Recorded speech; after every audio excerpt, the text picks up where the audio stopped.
అడగండి ఫస్ట్ నాగేంద్ర కుమార్ గారు.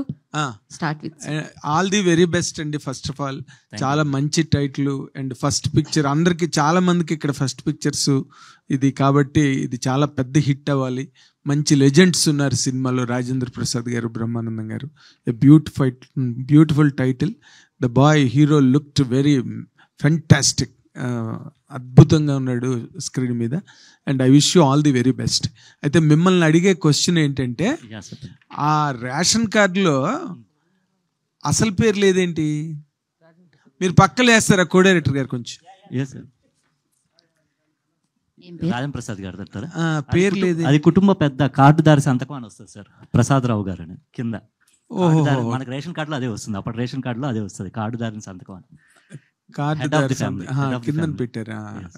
ప్రసాదరావు క్యారెక్టర్ పేరు. ఓకే. అంటే ఇప్పుడు కుటుంబ కథా చిత్రాలు అన్నవి చాలా ఎన్నో రకరకాల షేడ్స్లో రకరకాల ఇమోషన్స్తో వస్తున్నాయి. అయితే ఆయన ఒక చిన్న పాట్ బాయిలర్ ఇచ్చారు కదా రాజేంద్ర ప్రసాద్ గారు, ఒక అనాథ సహకుటుంబం టైటిల్ ఏంటని. How do you define it అండి? దాన్ని ఎట్లా నిర్వచించి చెప్తారు మీరు? Before you answer this question, Q&A కోసం హీరో గారిని, ప్రొడ్యూసర్ గారిని, డైరెక్టర్ గారిని మాత్రమే వేదిక మీద ఉండాల్సిందిగా కోరుకుంటున్నాము. Bhanu master, Vijay master and happily may settle అవ్వచ్చు. Yes, thank you. ఓకే అండి, you can answer this. Stay back అండి, యూ స్టే బ్యాక్. యాక్చువల్లీ మీరు ట్రైలర్లో చూస్తే మీకు ఒక చిన్న సైకలాజికల్ డిజార్డర్ హీరోకి, అలెక్సిథీమియా అనే డిజార్డర్.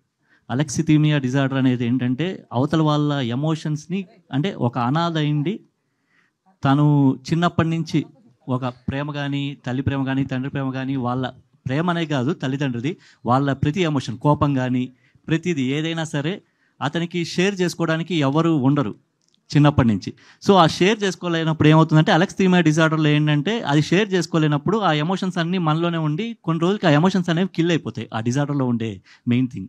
సో చిన్నప్పటి నుంచి అనాథగా ఉన్న హీరోకి అలాంటి డిజార్డర్ ఏర్పడడం వల్ల, సో తర్వాత ఏమైంది, అతని ఎమోషన్స్ అనేవి తనలో కిల్ అయిపోయే స్టేజ్లో ఏం చేశారు, ఫ్యామిలీ కోసం ఏం చేశారు అనేదే మెయిన్ థీమ్ సార్ కథ. Okay, very good.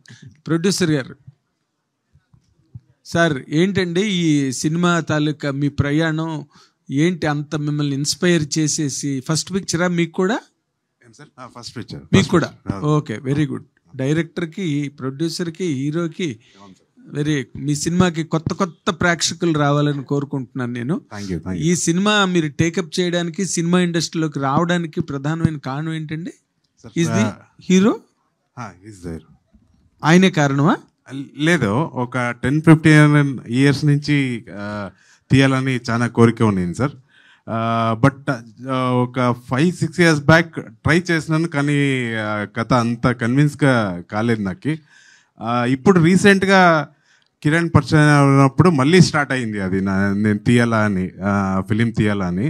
సో కథ చాలా విన్నాను, ఒక 30-40 స్టోరీస్ విన్నాము నేను కిరణ్ కలిపి.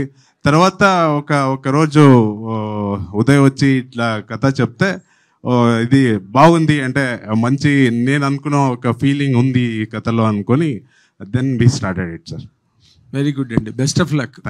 మంచి హిట్ అవ్వాలని కోరుకుంటున్నాం, అవుతుందని కూడా నమ్ముతున్నా. Thank you sir, good luck so much. Director sir, director గారు చెప్పండి. సో అంటే ఇప్పుడు 80s 90s సాంగ్స్ ఇప్పుడు యూజ్ చేస్తూ ఉన్నారు.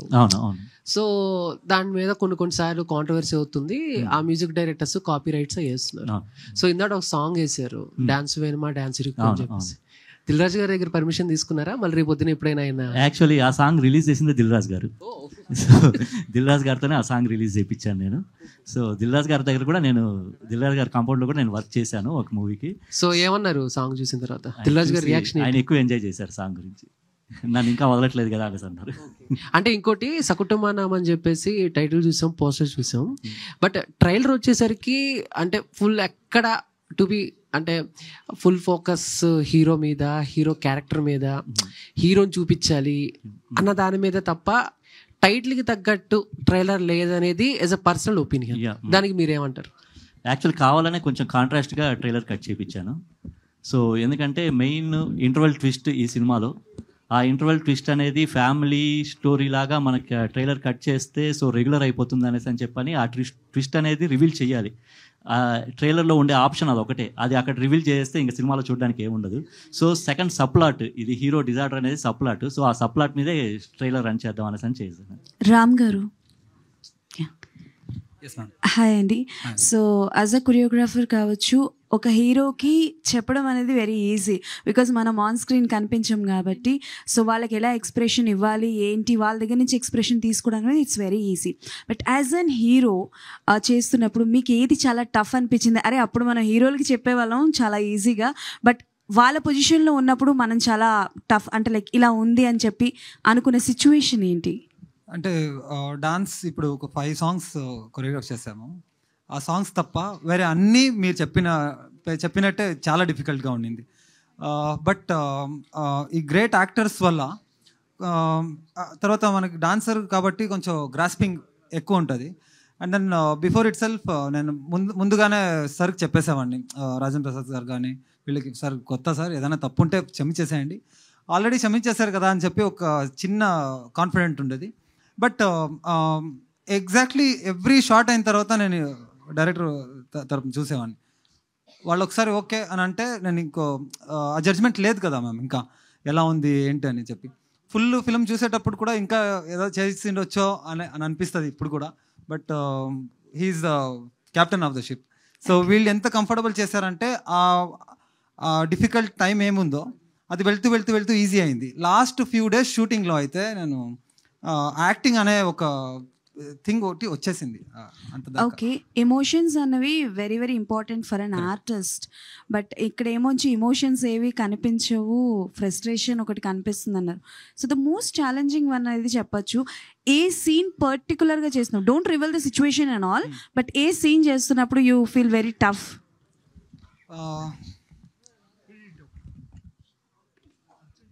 మెయిన్లీ ఇంట్లో ఒక సీన్ ఉంటుందండి, all family members, maybe close to pre క్లైమాక్స్లో చాలా మర్చిపోతున్నాను, ఇచ్చేస్తున్నాను, స్టార్ట్ చేసి అలా ఎండ్ అయిపోతుంది. ఒక్కసారి బయటికి వెళ్ళి జోరుగా అరిచేసి లోపలికి వచ్చాను. అవ్వట్లేదు, ఎందుకంటే నా వల్ల వీళ్ళ సార్ వల్ల టైం వెళ్తుంది, మీటర్ వెళ్తూ ఉంటుంది, జనరేటర్ వెళ్తూ ఉంటుంది. సో అదొక చాలా పెద్ద ఫ్రస్ట్రేషన్గా ఉండింది. బట్ ఆ రోజు అది చేసి ఫినిష్ చేశాను. And that is the final. Ram గారు, ఉదయ్ గారు, రామ్ గారు, హాయ్ అండి. అంటే లెజెండరీ యాక్టర్స్ తో యాక్ట్ చేశారు, లైక్ రాజేంద్ర ప్రసాద్ గారు కానివ్వండి, బ్రహ్మానందం గారు. సో ఫస్ట్ టైం వాళ్ళ దగ్గర యాక్ట్ చేసేటప్పుడు మీ వర్కింగ్ ఎక్స్పీరియన్స్ కానీ ఏదైనా ఛాలెంజ్ ఫేస్ చేసిన ఎక్స్పీరియన్స్ కానీ షేర్.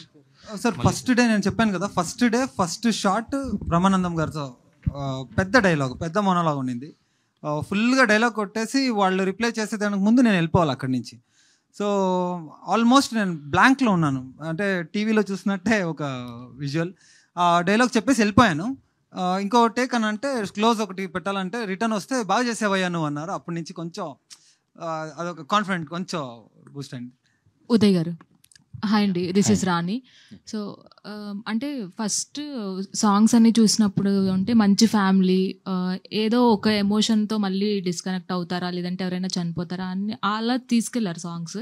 బట్ లాస్ట్ సాంగ్ వచ్చేటప్పటికి మళ్ళీ వీళ్ళంతా అదే ఒక వర్డ్ ఏదైతే ఉందో సో దాంతో ఫేక్ సాలేస్ అంటూ కూడా ఆ సాంగ్ ఉంది. బట్ అంటే ఫస్ట్ హాఫ్ లో తన అనాథలా ఉంటారా లేదంటే సెకండ్ హాఫ్ లో అలా అనిపిస్తారా?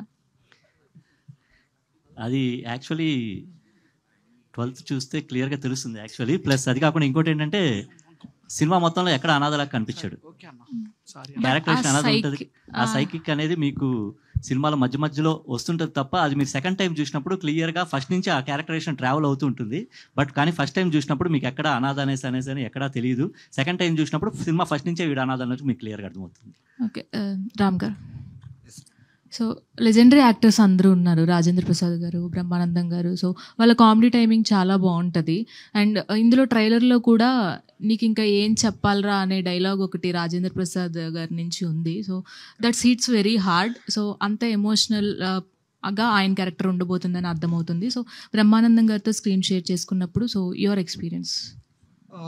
యాక్చువల్లీ ఆ డైలాగ్ ఆ పాయింట్ వచ్చేసి ఎండ్ ఆఫ్ ద ఫిల్మ్ అంతా అయిపోయిన తర్వాత ఒక emotion. I think that's strength, Rajendra Prasad గారి స్ట్రెంగ్త్ అని చెప్తాను నేను. ఎందుకంటే ఇట్లాంటి వాళ్ళని నవ్విస్తాడు, అట్ ద సేమ్ టైం 10 రెట్లు ఏడిపిస్తాడు అతను. He'll end it. వాళ్ళ సినిమాలు చూడవచ్చు మీరు.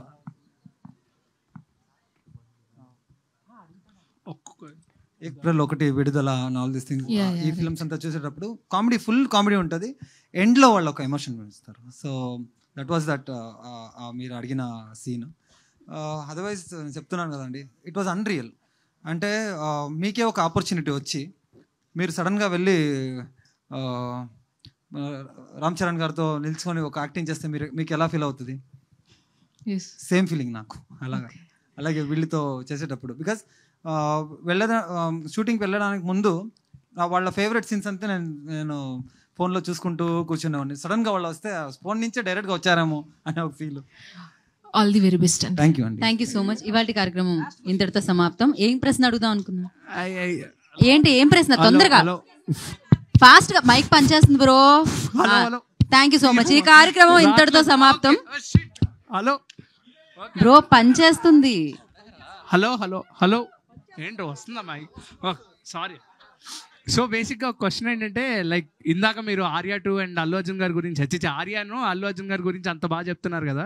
సో ఎవరికైనా అంటే you are treating him as like your favourite hero and మీరు ఒక ఫ్యాన్గా కనిపిస్తున్నారు. కానీ ఒక ఫ్యాన్ కానీ ఒక ఫేవరెట్ హీరో చూసేసుకున్నప్పుడు ఆ టైప్ ఆఫ్ ఇన్స్పైర్డ్ ఫిలింనే ఫస్ట్ సినిమాగా తీసుకుందాం అనే ఒక జీల్ ఉంటుంది కదా. You are doing a family entertainer, that is a love story. What's the అంటే ఒక సాచురేషన్ పాయింట్? ఇప్పుడు ఏంటంటే చిన్నప్పటి నుంచి ఒక సేయింగ్ ఉంది, తెలుగు సినిమాలకు రావాలంటే, హీరో అవ్వాలంటే ఒక ఫ్యామిలీ బ్యాక్గ్రౌండ్ కావాలని చెప్పి. అందుకే నేను ఫ్యామిలీ బ్యాక్గ్రౌండ్తో వస్తున్నాను సార్.